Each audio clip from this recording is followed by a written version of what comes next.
मोक्षमार्गस्य नेतारं नेतारं कर्मभूभृतां ज्ञातारं विश्वतत्त्वानां वन्दे तद्गुणलब्धये।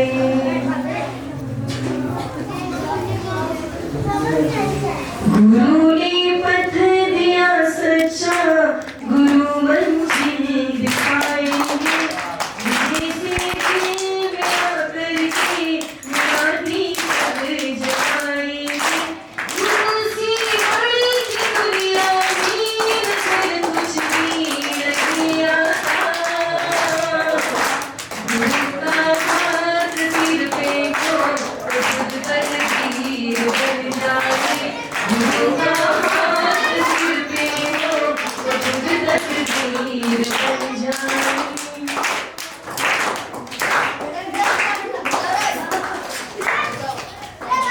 सभी बच्चों को है ना जयकारा लगाएंगे। बोलिए आदिनाथ भगवान की, बोलिए चिंतामणि पारिशनाथ भगवान की, बोलिए महावीर भगवान की, बोलिए परम पूज्य मुनि कुंज आचार्य शेख स्वामी आदि सभी महाराज,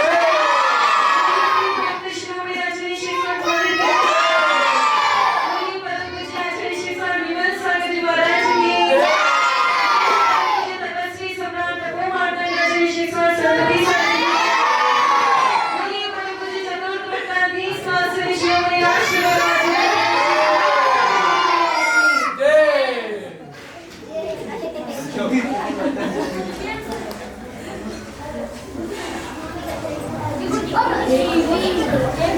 आप सभी बच्चों का सौभाग्य है कि आज आपको आचार्य भगवान श्री सुनील सागर जी गुरु के दर्शन करने का सौभाग्य प्राप्त हुआ।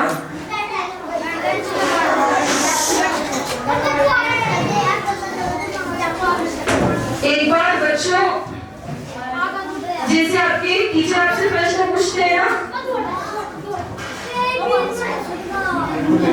वैसे ही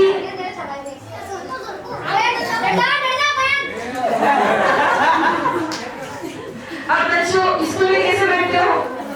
कैसे बैठते हो?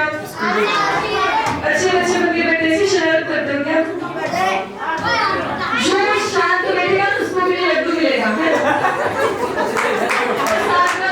पेड़ भी मिलेगा और कॉफी मिलेगी जो बच्चा शांत रहेंगे, है ना? एक बार एक टीचर ने सारे स्कूल लगी थी, कॉलेज लगा था, एक प्रश्न पूछा कि बताओ दुनिया में सबसे गहरा, सबसे ऊंचा, सबसे तेज और सबसे शांत क्या है? क्या पूछा था? दुनिया में सबसे गहरा, सबसे ऊंचा, सबसे तेज और सबसे शांत क्या है? अरे आप थोड़ी प्यारी बच्ची हो, इतने छोटे हो लेकिन बड़े होशियार हो। तो देखो वहां पे आपके बहुत सारे बच्चे थे, तो किसी ने कहा कि दुनिया में सबसे गहरा क्या है? सागर। कैसे सागर गहरा? क्योंकि सागर क्या होता है, इतनी छोटी बड़ी सभी कंकड़ पत्थर गंदगी कीचड़ सबको अपने अंदर समाहित कर लेता है, इसलिए दुनिया में सबसे गहरा क्या है? क्या है बच्चों? सागर। तो आपकी की तरह बच्चे ने उत्तर दिया कि दुनिया में सबसे गहरा क्या है? सागर। फिर दूसरा प्रश्न, फिर उसने पूछा बताओ दुनिया में सबसे ऊंचा कौन है? कौन है ऊंचा? भगवान। लेकिन वो बच्चा कुछ अलग ही फैसले करा कि दुनिया में सबसे ऊंचा आकाश है। क्यों? आकाश को कोई छू सकता है क्या? बताओ। छू सकते हो आप लोग? आकाश में जा सकते हो? नहीं जा सकते हो?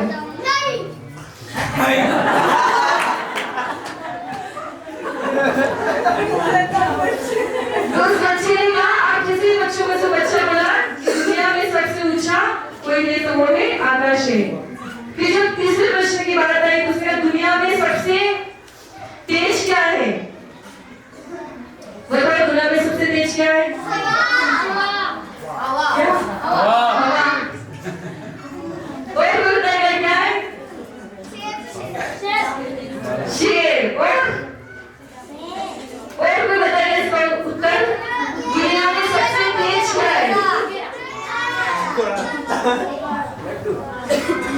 किसी ने कहा हवा, किसी ने कहा शेर। उसी तरह एक बच्चा बोला कि दुनिया में सबसे तेज सूर्य है, क्योंकि सूर्य के ताप को कोई सहन नहीं कर सकता है। फिर जब बात हुई कि बोले दुनिया में सबसे शांत कौन है, बताओ कौन है सबसे शांत? वाह, बड़ा सुंदर उत्तर कि दुनिया में सबसे शीतल क्या है? चंद्रमा। चंद्रमा की किरण कैसी होती है? शीतल होती है, और जो भी उसके पास आता है उसको क्या होता है? शीतलता प्रदान होती है। फिर टीचर ने पूछा बताओ इससे भी अपने अनुभव से कोई दुनिया में इस प्रश्न का उत्तर देगा? तब आप में से एक बड़ा कुशल मेधावी छात्र था, उसने अपना उत्तर दिया कि तेरे अपने अपनी जगह सब बात ठीक है कि दुनिया में सबसे गहरा सागर हो सकता है, दुनिया में सबसे ऊंचा आकाश हो सकता है, दुनिया में सबसे तेज सूर्य हो सकता है, दुनिया में सबसे शांत चंद्रमा हो सकता है, लेकिन मेरे जो अनुभव किया अपने जीवन में तो मुझे ऐसा लगता है कि दुनिया में सबसे गहरा यदि कोई है तो मेरे गुरुवर सुनील सागर है।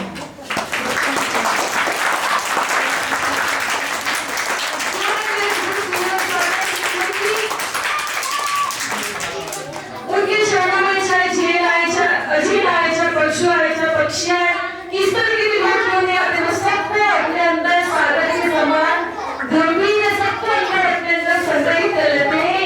इसलिए दुनिया में सबसे गहरे मेरे गुरुवर है। फिर कहा कि लोग बच्चों आपको मिलेगा ना अच्छे से गिफ्ट अच्छे से सुने ना। फिर सबसे ऊंचा यदि कोई है तो मेरे गुरुवर का चारित्र है। जिस तरह से जिस पंथ से मेरे गुरुवर निकल जाते हैं वहाँ पशु पक्षी के अच्छे लोग उनके चरणों में मस्तक हो जाते हैं। इसलिए दुनिया में सबसे ऊंची यदि कोई है तो मेरे गुरुदेव का चारित्र है। फिर पूछा कि दुनिया में सबसे तेज है तो मेरे गुरुदेव का आभा मंडल है। उनके चरणों में कोई भी रोग नहीं, चाहे जो दुखी हो, कैंसर से, टीबी रोग से भी ग्रसित लोग होते हैं, जब उनके आभा मंडल में बैठते हैं, दुखी से दुखी लोग उनके आभा मंडल में बैठते हैं तो उनका शरीर भी स्वस्थ हो जाता है। ऐसी बहुत सारी घटना है कि यहाँ से कोई दुखी है, डॉक्टर ने यहाँ तक बोल दिया कि आपकी जीने की कोई उम्मीद नहीं है, आपको दुआ ही बचा सकती है, और वो श्रद्धालु आते हैं गुरुदेव के चरणों का पाद पक्षण का पानी लेते हैं, और जैसे उनके चरणों में स्पर्श हो जाता है तो व्यक्ति स्वस्थ हो जाता है। गुरु की साधना, उनकी आशीष की कृपा होती है। इसलिए दुनिया में सबसे तेज यदि कोई है तो गुरु का आभा मंडल है, और दुनिया में सबसे शांत है तो मेरे गुरुदेव की वितरक छवि है। ये सारे गुण और कोई नहीं जो आपके बीच में विराजमान है। आचार्य भगवान श्री सुनील सागर जी जो सागर से भी गहरे हैं, जो आसमान से भी ऊंचे हैं, जो सूर्य से भी आदर वाले, और जो चंद्रमा के समान शांत है, ऐसे आचार्य भगवान श्री सुनील सागर जी गुरुदेव का आपको सानिध्य मिला, आपका सौभाग्य है। देखो बच्चों, जैसे आप किसी समय अभी स्टूडेंट थे, ऐसे आचार्य भगवान भी किसी समय विद्यालय में पढ़ते थे, है ना? उनकी बुद्धि बहुत विशाल थी। उनको कितने श्लोक याद है? आपको कितने श्लोक याद है बताओ? कितने पाठ याद है? कितनी कविता याद है आपको? आचार्य भगवान को 10,000 श्लोक कंठस्थ है। ऐसे महान गुरु का सानिध्य आपका सौभाग्य है। कहते हैं जीते तो सभी है, लेकिन उनका जीवन धन्य है जो अपने आत्मा का कल्याण भी करते हैं और अनेक जीवों को कल्याण के पथ पर लगाते हैं, उनके जीवन का मार्गदर्शन करते हैं, उनके जीवन को मंगलमय बनाते हैं। ऐसे ही एक बार क्या होता है, आपके पिता है बच्चों, आपके पिता की हर बात सुनते हैं ना? सब सुनते हैं, सब? हाँ। तो एक बार एक पिता और बेटी होते हैं, तो उनका पिता क्या होता है, मूर्तिकार होता है। वो बहुत सुंदर सुंदर मूर्ति बनाता है। तो वो क्या करता है, इसी कला को अपने बेटे को भी सिखाता है। तो बेटा तो इस कला को सीख करके बहुत अच्छी अच्छी सुंदर सुंदर मूर्ति किसी से देखी मूर्ति आपने? राम की, किसी से देखी राम भगवान की मूर्ति, हनुमान की, महावीर स्वामी की, आदिनाथ भगवान की। तो ऐसे ही वो मूर्ति का सुंदर सुंदर मूर्ति बनाता है, वही कला अपने बेटे को सिखा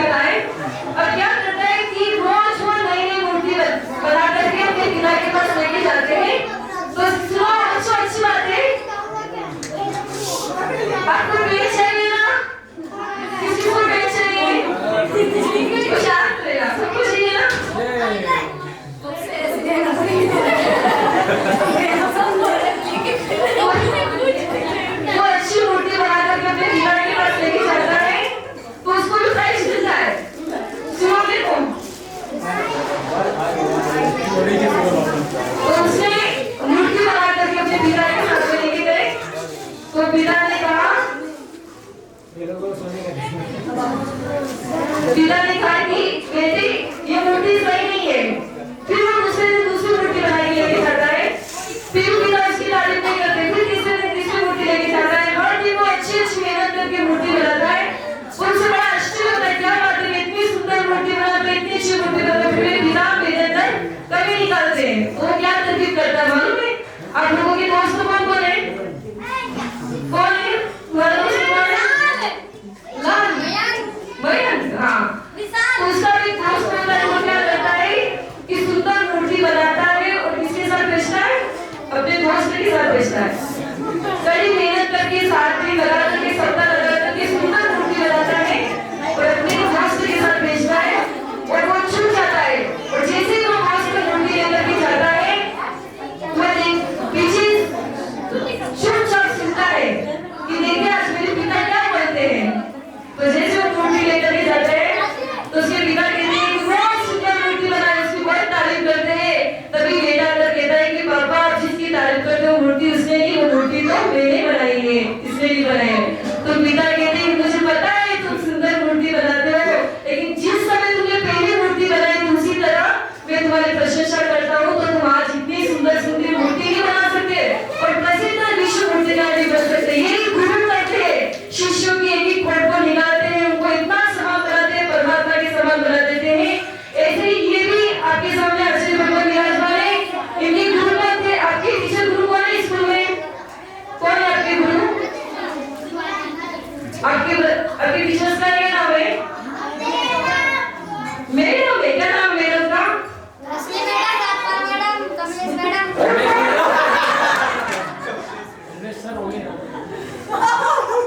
तो ऐसे ही उनके गुरु कौन थे? आचार्य संगति सारथी। कौन थे उनके गुरु? कौन थे उनके गुरु? आचार्य संगति सारथी थे। उनको भी एक कमी निकाल करके आज उनको इतना स्वर्ण के समान बना दिया है कि आज वो विश्व प्रसिद्ध महान आचार्य भगवान श्री सुरेश सारथी गुरुदेव के रूप में विराजमान है। अपने आत्म कल्याण के साथ जन जन का कल्याण भी करे। बच्चों आप किससे लिखते हो? स्कूल में किससे लिखते हो? आचार्य भगवान किससे लिखते हैं? किससे लिखते हैं? किसने पढ़ दिया? किससे लिखते हैं?